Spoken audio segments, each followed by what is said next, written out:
Happy Saturday, beautiful people! Pasado 8:00 na nang tayo ay bumaba sa kusina. Ang una nating ginawa ay mag-brew ng ating black coffee dahil talaga namang sa umaga, hindi tayo makakapag-function ng walang espiritu ng kape sa katawan. Ayan na nga ang ating caramel flavor from Starbucks at ito ay hindi sponsor. 8:20 at binuksan na natin ang kalan at nagsindi tayo ng scented candle dahil ngayon ay mag-aalmusal kami ng bonggang-bongga ni tatay.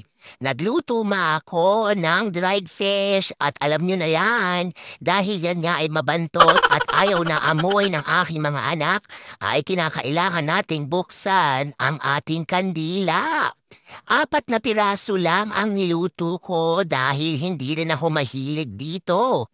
Ang talagang kumakain ng dried fish from the Philippines ay ang aking asawa at mas pasasarapin pa natin yan at maghihiwa tayo ng ating fresh lipit na kamatis mula sa ating garden. Bumaba na rin si tatay at tinulungan na nga niya akong mag-prepare ng aming almusal. Nakita niyo ba si mama talagang hindi makapagtimpe at tinikman agad ang kamatis na talaga namang napakatamis. Ang 1 piraso nga ng green tomatoes ay hiniwa ko na din at naghanda na tayo ng sweet bagoong from Barrio Fiesta.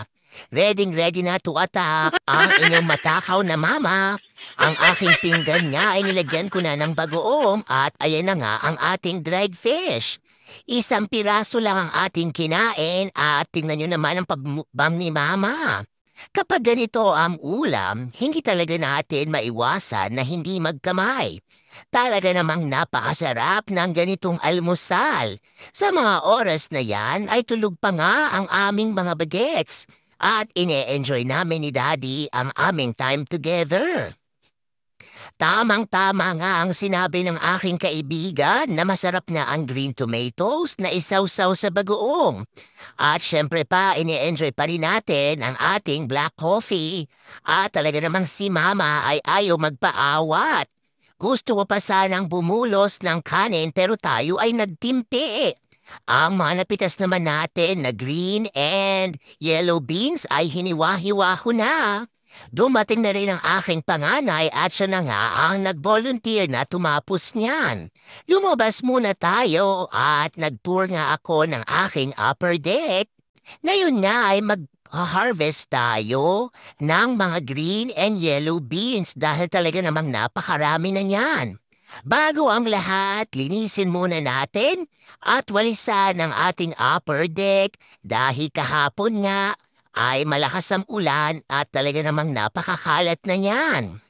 Ibinaba ko din ang aking mga pananim dahil natakot nga ako na mahulog yan dahil meron din kaming tornado warning kahapon. At ready na tayong pumitas ng ating mga beans. Tara at samahan ninyo ako mag-harvest ngayong Sabado. Ang ating mga patio tomatoes ay ready na din sa mga susunod na araw. Tingnan niyo naman ang napakagaganda at napakalulusog na Yellow Wax Cherokee na ating ipinunla last month lang. Itinuso ko lang ang buto kasama ng mga coleus. At dito naman sa ating tower planter ay napakarami pa rin nating nakuhang green beans.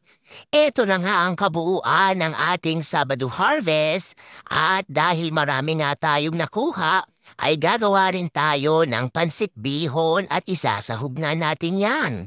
Tingnan nyo ang ating veggie bowls. Nag-uumapaw talaga ang ating tomatoes, cucumbers at pepper kaya naman maraming salamat sa biyaya.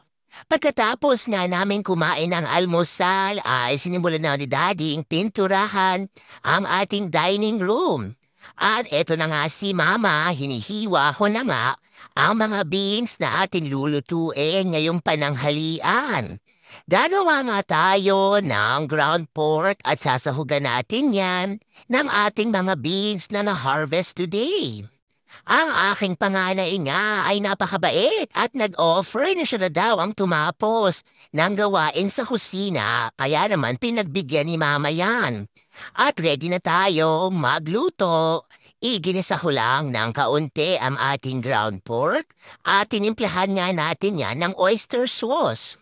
Pagkatapos nga ay isinama ko na ang ating mga nahiwa na beans straight from our garden. Talaga namang napakasarap. Kahit na nga simple lang ang ating ulam, ay enjoy na enjoy ang aking pamilya. Yan lang muna for today's video. Remember, family time is the best time, and every gising is a blessing.